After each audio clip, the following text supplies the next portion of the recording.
नमस्कार बंधुरा तो আপনাদের জন্য আমি আবার একটা স্পেশাল ইনফরমেশনে চলে এসেছি। প্রথমে আপনি নিউজটা দেখুন। যেমন আপনি দেখতে পাচ্ছেন দুনিয়ার বিভিন্ন দেশে POCO M7 Pro সার্টিফিকেশন সাইটে এসে গেছে। তার মানে কি খুব তাড়াতাড়ি এটা লঞ্চ হতে চলেছে। আর আমরা যদি ইন্ডিয়ার কথা বলি, ইন্ডিয়া যে BIS সাইট ওখানে তো অলরেডি মানে এক মাস আগে থেকে ফোনটা ওখানে পড়ে আছে। তাও POCOর একটা নয় দু তিনটে ভেরিয়েন্ট পড়ে আছে। তার মানে ধরে নিন POCO M7 Pro খুব তাড়াতাড়ি আসতে চলেছে। আর এই ভিডিওতে আমরা POCO M7 Pro সম্বন্ধে A to Z সবকিছু ডিসকাশন করব আর এটাও দেখব যে প্রাইস পয়েন্টটা আসবে তো সেই প্রাইস পয়েন্টের সবচেয়ে বেস্ট অলরাউন্ড চয়েস হবে কি হবে না। এই ভিডিওতে আমরা এটা সম্বন্ধে আলোচনা করব। তো চলো শুরু করা যে ভিডিওটা কোনো সমস্ত না করে আপনি যদি গ্যাজেট ওয়ার্ল্ড বাংলা চ্যানেলে প্রথমবার আসেন আর এরকম বাংলা টেক ভিডিও ডেইলি দেখতে চান তাহলে গ্যাজেট ওয়ার্ল্ড বাংলা চ্যানেলটা সাবস্ক্রাইব অবশ্যই করে নেবেন। তো প্রথম আমরা আলোচনা করব এই স্মার্টফোনটার ডিজাইন সম্বন্ধে। তো যেমন দেখতে পাচ্ছেন এবার যে POCO M7 Pro পেছন দিকে দেখতে হবে এক্স্যাক্টলি এরকম। মানে এবছর চায়নাতে যে Redmi Note 14 5G যে লঞ্চ হয়েছিল তাতে আপনি যেমন ডিজাইন পেয়েছিলেন প্রায় সেরকম ডিজাইন একটু এদিক ওদিক করে এতে ব্যবহার করা হবে। এর থিকনেস হবে 7.99 মিলিমিটার আর ওয়েট 190 গ্রাম। এর পেছন দিকে আপনি পাবেন প্লাস্টিকের ব্যাগ, সাইডে আছে প্লাস্টিকের ফ্রেম আর ফোনটা আপনি মাল্টি কালারে দেখতে পাবেন। ডিসপ্লে দিক থেকে এতে আছে 6.67 inch full HD plus 120 hertz flat 10 bit AMOLED display.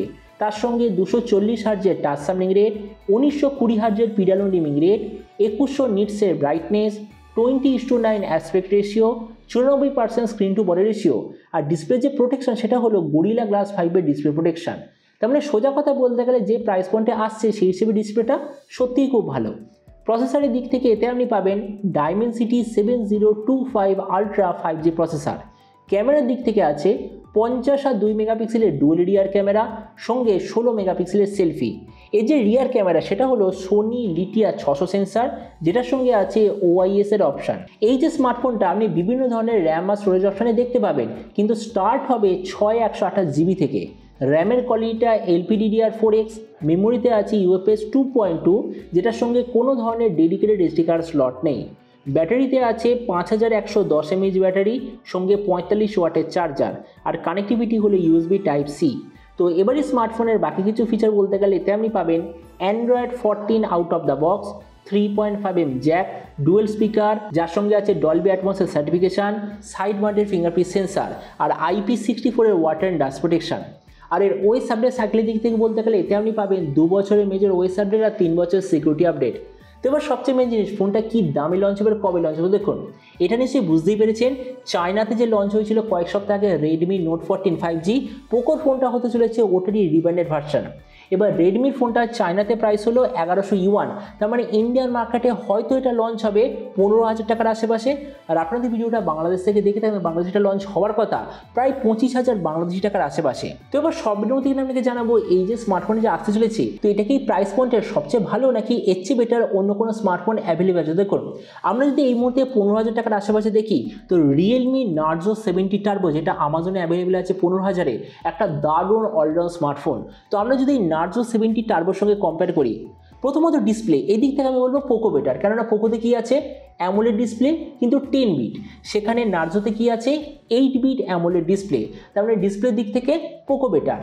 Processor এই দিক থেকে নো ডাউট রিয়েলমি বেটার, কেননা রিয়েলমির যে Dimensity 7300 ওটা ডেফিনেটলি পোকোর মধ্যে যে আছে Dimensity 7025 আলট্রা ওটা থেকে বেশি পাওয়ারফুল। তাছাড়া ক্যামেরা এই দিক থেকেও পোকো বেটার, কেননা এতে আছে 50 মেগাপিক্সেলের একটা ব্র্যান্ডেড লিথিয়া 600 সেন্সার তার সঙ্গে আবার OIS এর অপশান যেটা নার্জোতে মিসিং আছে, কেননা নার্জোতে না কোনো OIS আছে না কোনো ব্র্যান্ডেড কোম্পানির তরফ থেকে সেন্সার আছে। তাছাড়া ভেরিয়েন্টের দিক থেকে দুটো ফোন সেম, ব্যাটারি আর চার্জারের দিক থেকে দুটো ফোন সেম, স্পিকারের দিক থেকে দুটো ফোন সেম, OS আপডেটও দুটো এক্স্যাক্টলি সেম। তার মানে দেখুন ভিডিওর আসলে জাস্ট আমি এটাই বলবো, মানে এটা জাস্ট আমার ওপিনিয়ন।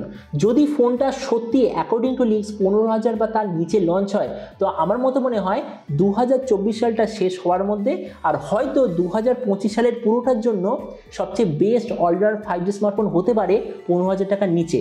আর আমি প্রথমেই বলে দিচ্ছি ফোনটা যদি ডিসেম্বর মাসের আশেপাশে লঞ্চ হয়ে যায় তো আমি ডেফিনেটলি এটা রিভিউ করার চেষ্টা করব, কেননা এরকম ইউনিক স্মার্টফোনের রিভিউ করার সুযোগ আমি কখনোই হাতছাড়া করি না। তো এবার আপনি যখন অবশ্যই নেবেন এই যে POCO M7 Pro বলে যে স্মার্টফোনটা আসতে চলেছে 15,000-এর আশেপাশে, তো আপনি কি এই দামে এটা নিতে চান নাকি অন্য কোনো স্মার্টফোন আপনি চুজ করতে চান এটা সম্বন্ধে সঙ্গে বলতে আমাকে একদমই ভুলবেন না।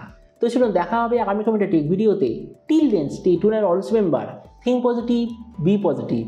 Thank you.